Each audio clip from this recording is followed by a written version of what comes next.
লেখিকা মধুমিতা সেনগুপ্তের নিরুপায়। মা গিয়ে সঠিক জায়গায় বলায় দত্তবাবু তার বাগিচা অনাথ আশ্রমে এ চাকরিটা দিলেন মাধবীকে। তাদের বড়ই অভাবের সংসার। 2 মাস আগে বাবার অকাল মৃত্যুতে ভেঙে পড়েছিলেন তাদের মা অনিমা, কিন্তু কিছুদিন নিরালায় শোক করবেন সেই সুযোগ তার নেই। ব্যাংকের সামান্য কটা টাকা চোখ রাঙিয়ে জানিয়ে দেয় অচিরেই পাশ বই নিঃশেষ হবে। 20 বছরের জীবন সঙ্গী চলে গেলেন, কিন্তু 2টি মেয়ে সহ তারও একটি ক্ষুধার্ত পেট আছে। 4 বেলা ক্ষুধার তাড়না আছে। অনিমা গিয়ে দত্তগিন্নির কাছে কেঁদে পড়ায় তিনি নিজের স্বামীর কাছে দরবার করলেন। তারপর এসে বললেন, কাল মেয়ের সমস্ত কাগজপত্র নিয়ে মেয়েকে নিয়ে বেলা 10টার সময় ওনার দোকানে গিয়ে দেখা করো, হয়ে যাবে কাজটা, আমি বলে দিয়েছি। যতই খাটাক চাকরিটা ছাড়িস না মা, যে করে হোক পাতের নুন ভাতটা বাঁচিয়ে রাখিস। 3টি প্রাণ রক্ষার দায় তোর কাঁধে। আমি তো বেশি পড়াশোনা শিখিনি, তার উপর আমার তো কোনো ছেলে নেই, না হলে কেউ ঘরের এতটুকু মেয়েকে টাকা রোজগার করতে পাঠায়? সবই ভগবানের ইচ্ছা। গত জন্মে কত পাপ করেছিলাম কে জানে। দীর্ঘশ্বাস ফেলে ছেলে না থাকার দুঃখটা সব পারে তো প্রকাশ করে ফেলেন অনিমা। মা, আমি মেয়ে বলে তোমার এত কুণ্ঠা, এত হতাশা কেন জানি না। আজকাল সবাই ছেলে মেয়েকে আলাদা করে না মা। তোমার মতো কিছু অদ্ভুত পুরনোপন্থী মানুষ যতদিন থাকবে, মেয়ে বলে এই অবহেলা থেকে আমাদের মুক্তি নেই। খুব রেগে উঠে বলেছিল মাধবী, আসলে কি জানিস মা, এই যে তুই এখন বাড়িতে আছিস, চোখের সামনে আছিস, এখন আমার কোনো দুশ্চিন্তা নেই। যখন বাইরে যাবি, এতগুলো লোকের মাঝখানে কাজ করবি, আমি দুশ্চিন্তায় মরে থাকবো রে মা। বুঝিস না? যদি বলিস মেয়ে বলে চিন্তা করছি কেন, তাহলে বোন একটু দেরি করে স্কুল থেকে ফিরলে এত ঘরবার করিস কেন? তখন কেন দুশ্চিন্তায় স্থির হয়ে থাকতে পারিস না? অনিমা হাসতে হাসতে বলেছিলেন। পরের দিন মায়ের সাথে দত্তবাবুর বিখ্যাত শাড়ির দোকানে যায় মাধবী। সব কাগজপত্র রেজাল্ট ভালো করে খুঁটিয়ে দেখে দত্তবাবু বলেন, তুমি হায়ার সেকেন্ডারি পাস, তাই প্রতিদিনের চাল ডাল সবজি তেল মশলার হিসেব, বাজারের লিস্ট বানিয়ে সিকিউরিটি হেড গোবিন্দের হাতে আন্দাজ মতো টাকা দেওয়া, প্রতি মাসে সবার মাইনে দেওয়া, এই সব টুকটাক টাকা পয়সা সামলানোর কাজগুলো তোমাকে দিলাম। ভাড়ারের হিসেবও রাখতে হবে তোমায়। সব সময় মন দিয়ে কাজ করো, আমি যেন ত্রুটি ধরার সুযোগ না পাই, কেমন? আজকে বাড়ি যাও, সামনের সোমবার থেকে কাজে এসো, বললেন দত্তবাবু।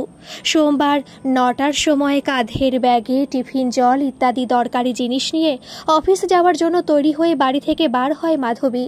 সামান্য সাজে কম দামি শাড়িতে মেয়েকে খুবই স্নিগ্ধ লাগছে দেখে অনিমা মনে মনে খুব গর্ব অনুভব করেন। তারপরই মনে হয় পয়সাওয়ালা বাড়িতে পড়লে দামি কসমেটিক্স, দামি সাজ পোশাকে তার মেয়েকে অপরূপা লাগবে। সচ্ছল পরিবারে মেয়েদের বিয়ে দেবেন, এটাই তার স্বপ্ন। ওরা যেন জীবনে অর্থকষ্টে না পড়ে। বাড়ি থেকে 5 মিনিট হেঁটে গেলেই বাস স্ট্যান্ড, সেখান থেকে বাসে মিনিট 15 গেলেই পশ্চিম পাড়া, সেখানে নেমে মিনিট 5 হেঁটে গেলে চারপাশে ধান জমি দিয়ে ঘেরা নিঃসঙ্গ এক দোতলা বাড়ি। বাইরে 2জন জমকালো চেহারার সিকিউরিটি লোক দাঁড়িয়েছিল। তাদের একজন ওর নাম জিজ্ঞাসা করলো। নামটা জেনে ওর ব্যাগ সার্চ করে দরজা খুলে দিল। দরজা বলতে স্টিল রঙের একটি বিরাট উঁচু গেট, যার মাঝখানে একজন মানুষের যাতায়াতের মতো একটি ছোট দরজা। ভেতরে যেতেই আবার 2জন অতি গম্ভীর সিকিউরিটি তাকে আটকালো।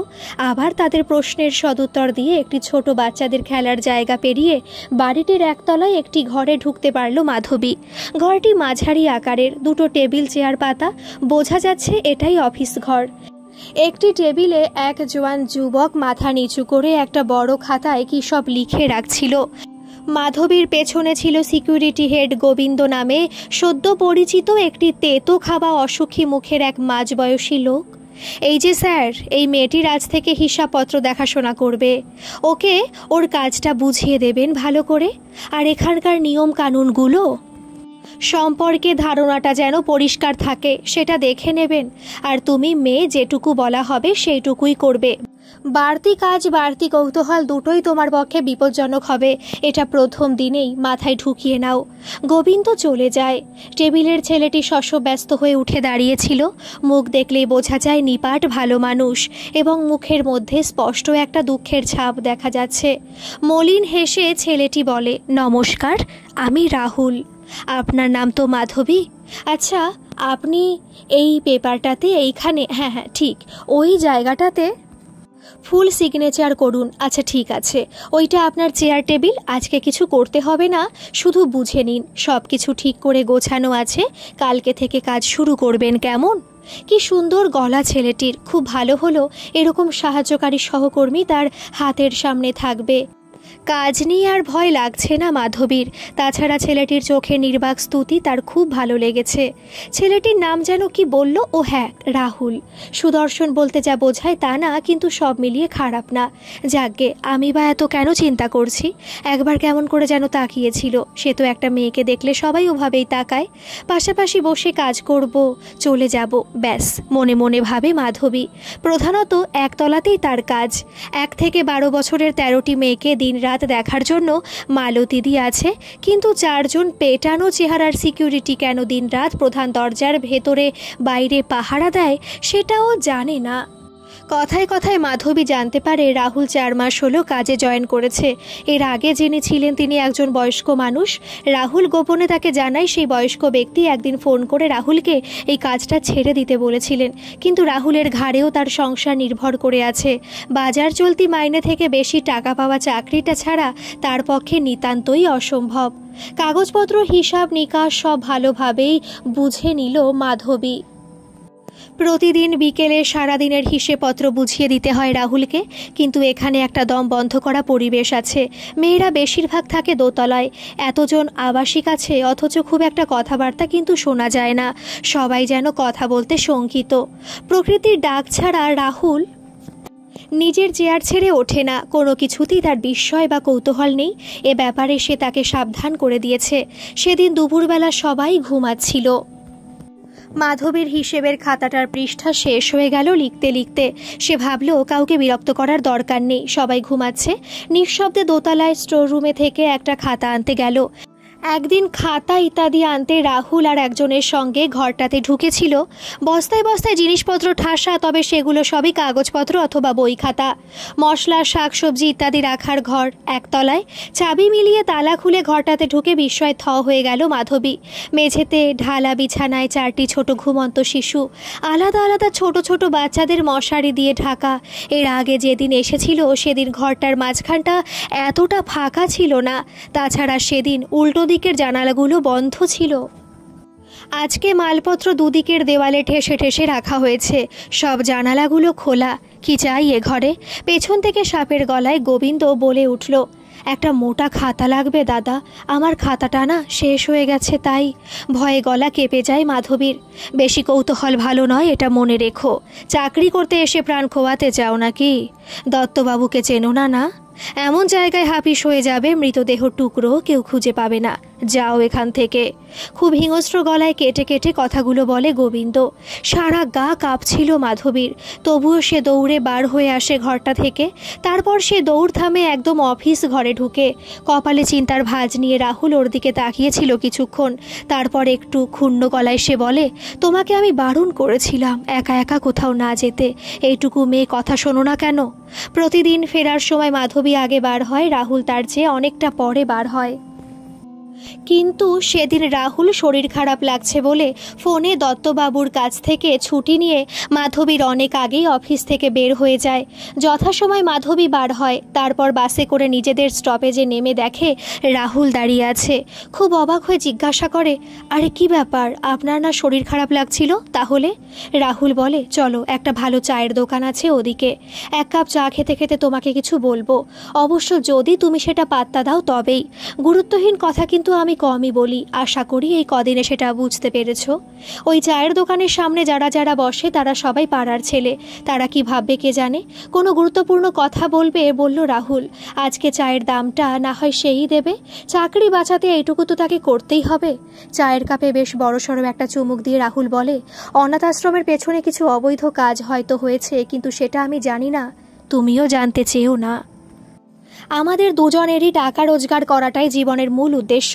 সেক্ষেত্রে আমরা সমাজ কল্যাণ করার চেয়ে নিজেদের এবং আমাদের ওপর নির্ভর করে যারা বেঁচে আছে তাদের কল্যাণ নিয়ে আগে ভাবব, ঠিক আছে? অবশ্যই নিজেদের সম্মান ও বিবেক, এই দুটো সম্পদকে আমরা রক্ষা করে চলব, ঠিক আছে? চায়ের কাপে মুখ রাখার জায়গায় গোল গোল করে হাত বোলায় মাধবী। খুবই বাস্তব কথা বলছে রাহুল। দুজনের জীবনে একটাই বাস্তব সমস্যা, যেভাবেই হোক সংসারে তাদের টাকা দিতেই হবে। রাহুল একদিন বলেছিল তার বাড়িতে অসুস্থ বাবা আছেন, মা ছোটবেলায় মারা গেছেন, দিদির বিয়ে হয়ে গেছে, কিন্তু সে তাদের অভাবের সংসারের দিকে ফিরেও তাকায় না। বছরে একবার জামা কাপড় দেওয়া ছাড়া দিদি কিছুই করে না। কি এমন বললাম যাতে এত কিছু ভাবছো? কথাটা বলে উঠে দাঁড়ায় রাহুল। মাধবী কিছু বলার আগেই পকেট থেকে টাকা বের করে চায়ের দাম মিটিয়ে দেয়। সেদিন বাড়ি ফিরে মুড়ি মাখা আর চা খেতে খেতে মায়ের কাছে রাহুলের বলা কথাগুলো বলে মাধবী। মায়ের চোখে কি একটা যেন সুর খেলে যায়। অনিমা বলেন একদিন অফিস ছুটির পর রাহুলকে বাড়িতে নিয়ে আসতে। আগে থেকে যেন বলে রাখে মাধবী। অনিমা সেদিন একটু আলুর দমা লুচি বানাবে, 2টো রসগোল্লা এনে রাখবেন আর 1 কাপ চা।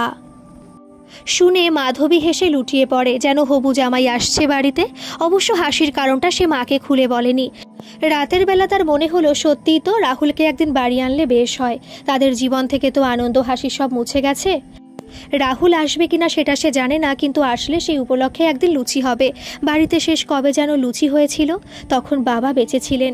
পরের দিন সকালে একজন লোক পাঠিয়ে দত্তবাবু জানিয়ে দিলেন তিনি যে প্যাকেটটা পাঠালেন তার ভেতরে একটি ভালো শাড়ি আছে, সেটা পরে যেন মাধবী সেদিন অফিসে যায়।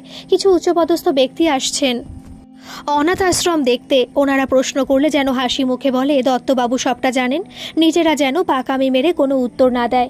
খুব সুন্দর একটা সিল্কের শাড়ি পাঠিয়েছেন দত্তবাবু। অনিমার মাধবীর ছোট বোন মনীষা শাড়িটা দেখে প্রশংসা করতে শুরু করে। মনীষা শাড়িটা একদিন পরবে বলে দাবি করে। মাধবীর কেমন যেন একটু অস্বস্তি হতে শুরু করে।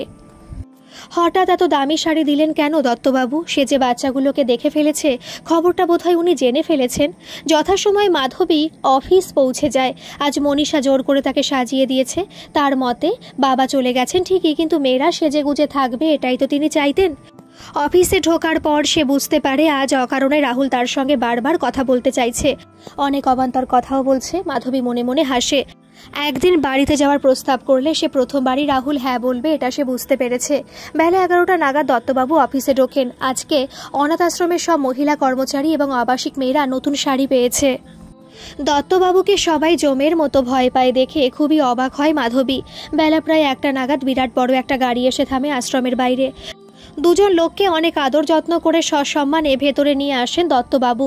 তারা প্রথমে উপরে চলে যান। উপর থেকে কিছু গান আর কবিতা ভেসে আসে। সবাই অতিরিক্ত তটস্থ। ঘণ্টাখানেক বাদে সেই দুজন লোককে সাথে নিয়ে দত্তবাবু অফিস ঘরে আসেন। 2টি লোকের মধ্যে একজন লম্বা মাথায় অল্প টাক, অন্যজন মাঝারি উচ্চতার মানুষ, মোটাসোটা গরম। দুজনেই এই গরমে কোট প্যান্ট পরে এসেছেন। মাধবীর দিকে এগিয়ে এসে মোটা লোকটি খাতাপত্র দেখতে চায়।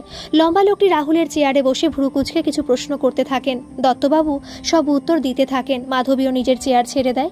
মোটা লোকটি লোভী দুচোখ দিয়ে যেন তার মধ্যে কিছু খুঁজে চলেছে, কোনো লজ্জাবোধ বা সহবত শিক্ষা যেন নেই লোকটির। মাধবী আঁচল দিয়ে গা চাপা দিয়েও যেন নিজেকে ঢাকতে পারছে না। একটু বাদে লোকটি দত্তবাবুকে কিছু বলার পর দত্তবাবু বিগলিত হয়ে বলেন অবশ্যই তিনি সব কাজগুলো গুছিয়ে সব কাগজপত্র দিয়ে রাহুল আর মাধবীকে পরের দিন ওনার বাড়ি পাঠিয়ে দেবেন। মাধবী তখনই কিছু প্রতিবাদ করতে যাচ্ছিল, কিন্তু গোবিন্দ 2 পা তার দিকে এগিয়ে আসার ফলে সে ভয়ে চুপ করে যায়। একসময় প্রচুর খাওয়া দাওয়া সেরে অনেক উপহার নিয়ে 2 সাহেব চলে যান। সেদিন খুশি হয়ে দত্তবাবু ওদের দুজনকে শুধু কথা বলা যায়, মেসেজ করা যায় এরকম 2টি ফোন উপহার দেন। 24 ঘন্টা যেন ফোন চালু থাকে এটাও জানিয়ে দেন। পরদিন সকালে উঠে খুব ক্লান্ত লাগে মাধবীর। সারা রাত সে প্রায় জেগেই কাটিয়েছে। এত ভয়ঙ্কর একটা লোকের খপ্পরে পড়তে চলেছে সে। যদিও সঙ্গে রাহুল থাকবে, তবু তার অজানা আশঙ্কায় বুক কাঁপতে থাকে। অফিসে যাবে বলে বাস স্ট্যান্ডে গিয়ে দাঁড়ায় মাধবী। তার মনের ভেতর ঝড় বইছে। একটা ভয়ঙ্কর কিছু ঘটতে চলেছে তার সাথে। এটা সে অনুভব করে তার ষষ্ঠ ইন্দ্রিয় দিয়ে। একটা বাস এসে থামে। মাধবী তার দিকে এগিয়ে যায়। হঠাৎ তাকে অবাক করে দিয়ে বাসটি থেকে রাহুল নেমে আসে। তোমার বাড়িটা যেন কোন দিকে? ঘাবড়ে থাকা মেয়েটাকে আরও ঘাবড়ে গিয়ে প্রশ্ন করে রাহুল। মানে? খুব কঠিন প্রশ্ন করলাম নাকি? তোমার বাড়িটা কোন দিকে? বাংলাতেই তো বলছি রে বাবা।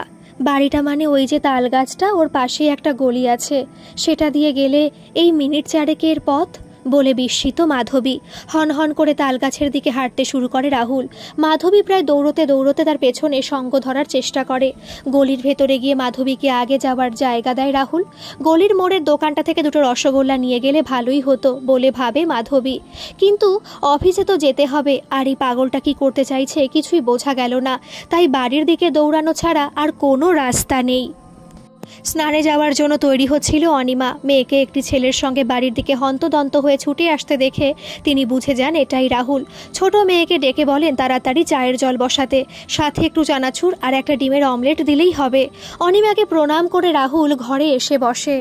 তারপর বলে, আপনার সঙ্গে আমার দুটো কথা আছে, বলেই চলে যাব, বেশি সময় নষ্ট করব না আপনার।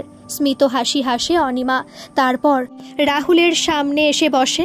দেখুন, আজ আমি যে কথাগুলো বলবো সেগুলো শুনে আপনার হয়তো খুব রাগ হবে, কিন্তু আর না বলে পারছি না। খুব ভালো মেয়ে মাধবী, জীবনের জটিলতা বুঝেও বোঝে না। গতকাল আমাদের অফিসের দুজন পশু এসেছিল। একজনের পছন্দের একটি কিশোরী মেয়ে, আর অন্যজনের পছন্দ মাধবী। আজ আমার উপর আদেশ এসেছে যে সন্ধেবেলা কিছু কাগজপত্র সহ মাধবীকে একটা পশুর ঘরে খাদ্য হিসেবে ঠেলে ফেলে দিয়ে আসতে হবে, তাহলে আমার প্রমোশন পাক্কা। কিন্তু আমি ভদ্র ঘরের ছেলে, কিছু ভালো জিনিস শিখে বড় হয়েছি। আমি চাকরিটা ছেড়ে দিয়েছি। প্রথম মাস দুয়েক হয়তো 5 জনের দুবেলা সেদ্ধ ভাত ছাড়া কিছুই জোটাতে পারবো না, কিন্তু আমার স্থির বিশ্বাস 2 মাস চেষ্টা করলে আমরা দুজনে টুকটাক দুটো কাজ খুঁজে নিতে পারবো। এবার শুধু আপনার আর আমার বাবার পারমিশন নেওয়ার পালা। আপনারা রাজি হলে মাধবীকে বিয়ে করে নেব, 5 জন এক বাড়িতে থেকে যাব। মোটা ভাত কাপড়ের অভাব রাখবো না। তুমি যে ওকে বিয়ে করতে চাইছো সেটা ওকে বলেছো? না, বলিনি, বলার দরকারও নেই। আমি তো জানি ও আমাকে পছন্দ করে, আর আমিও যে ওর ব্যাপারে দুর্বল সেটাও তো ভালোই উপভোগ করে। কেন, আপনি জানেন না? ঘরের বাইরে লাজুক মুখ করে দাঁড়িয়ে থাকা মাধবীকে ঝাঁকিয়ে দিয়ে মনীষা বলে, একদম রাজি হবি না দিদি? হাঁটু গেড়ে বসে অন্তত একটা গাঁদা ফুল দিয়েও যদি প্রস্তাব না করে, বিয়ে আমি নাকচ করে দেব বলে দিলাম। আহ্লাদে গদগদ বোনের গালে আদর করে স্নেহ চুম্বন এঁকে দেয় মাধবী। আজ বোধহয় কোনো বিয়ের লগ্ন আছে। দূর থেকে বাঁশির সুর ভেসে আসছে যেন, কিন্তু লজ্জায় বোনকে জিজ্ঞাসা করতে পারে না মাধবী। যদি মনীষা বলে বসে যে শুনতে পাচ্ছে না, বড় লজ্জার বিষয় হবে সেটা। গল্পটি কেমন লাগলো অবশ্যই কমেন্ট করে জানাবেন, আর ভালো লাগলে একটা সাবস্ক্রাইব করে আমার পাশে থাকবেন। ধন্যবাদ।